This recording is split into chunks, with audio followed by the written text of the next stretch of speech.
মাহফুজ, আসিফ ওরা ক্ষমতার লোভে পড়ে গেছে। ওরা সাধারণ ছাত্রদের ঘাড়ে ভর করে দেশের বিভিন্ন গুরুত্বপূর্ণ জায়গায় বসছে এবং কোটি কোটি টাকা আত্মসাৎ করছে।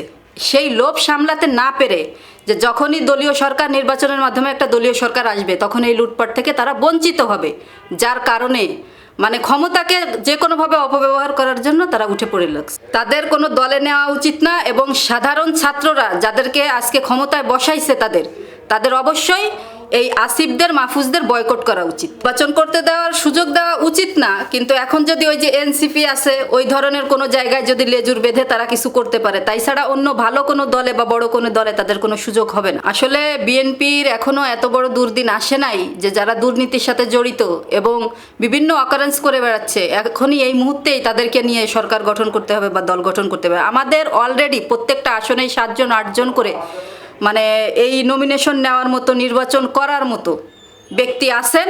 অতএব মনে করি যে তাদেরকে দেওয়ার কোনো সুযোগ। ইতিমধ্যে দেখেছেন যে আসিফের বাবা খুনির মামলার আসামি বা বিভিন্ন দখলবাজি বাণিজ্য বা বড় নেতা বনে গেছেন। তো এবং তাদের যারা মানে সাথে সঙ্গে থাকেন, পিএস বলেন বা যেটাই বলেন না কেন, তারা শ কোটি টাকার মালিক বনে যাচ্ছেন অল্প দিনে।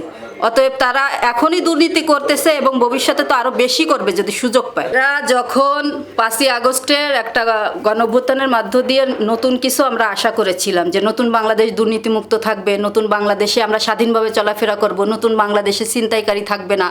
আমরা দেখেছি যে বিভিন্ন সময় এদের দুর্নীতির কারণে বিভিন্ন মানে এই যে গত 1 বছর 1.5 বছর হয়ে যাচ্ছে, আমরা তো দেশের জন্য ভালো কোনো দিক নির্দেশনা তারা দিছে বা আমরা কিছু পাইছি, এরকম কিছু তো তাদের কাছ থেকে আমরা পাই নাই। অতএব আমরা কিভাবে সামনে আশা করব যে এদের দ্বারা আমাদের কল্যাণকর কিছু হবে? একটা জায়গারও কি ডেভেলপ করতে পারছে এরা? পারেনি, আর আগামীতেও পারবে বলে মনে হয় না। শেখ হাসিনা 17 বছর সময় নিয়ে করছে, এরা 1-1.5 বছরে তার থেকে মানে কম করে নাই, ভালোই করছে। সামনে পাইলে এরা আরও বেশি করবে, আরও বেশি করবে। কারা এরা? এই যে আসিফ, এই যে মাহফুজ, তারপরে এই যে পদত্যাগ করছে। কালকে একটা নিউজ দেখলাম যে প্রবাসীদের 3 মাস ছুটির পরেও এটা নাকি ভ্যাট আরোপ করতেছে। দেখেন, তারা রেমিটেন্স যোদ্ধা, তারা দেশের জন্য এত কিছু করার পরেও তাদের পরেই মানে এইগুলো ভ্যাট ট্যাক্স বসায় দিচ্ছে। এয়ারপোর্টে তারা মানে স্বাধীনভাবে কোনো একটা জিনিস এনে সুন্দরভাবে ফ্যামিলিকে দিতে পারতেছে না, সেখান থেকে চুরি হচ্ছে। এরা এই উপদেষ্টারা কি করতেছে? দেশের জন্য কি করতেছে? কি উন্নয়নমূলক কাজ করতেছে? চুরি, ছিনতাই, সব কিছু, লুটপাট, ব্যাংক লুটপাট সব চলতেছে। তাহলে তাদের কাছ থেকে আমরা ভালো কিছু কিভাবে আশা করি? আমি তো মনে করি তারা জনপ্রিয়তা শূন্য। তারা ভোটের আশা করে কিভাবে? দেখেন, সামনে নির্বাচন হলে তারা এককভাবে কয়টা প্রার্থী দিতে পারে, কয়টা নির্বাচন করতে পারে, কয়টা আসন পেতে পারে। আপনারাও দেখবেন, আমরাও দেখবো ইনশাল্লাহ। আসলে মানে সত্য কথা বলতে গেলে অনেকের হয়তো গায়ে পড়বে, অনেকের হয়তো খারাপ লাগবে। সংসদ ভবনটাকে কিছু কিছু লোকের কারণে জোকারে পরিণত হয়েছে। যেমন হিরো আলম, সে নির্বাচন করছে 1 বার 2 বার।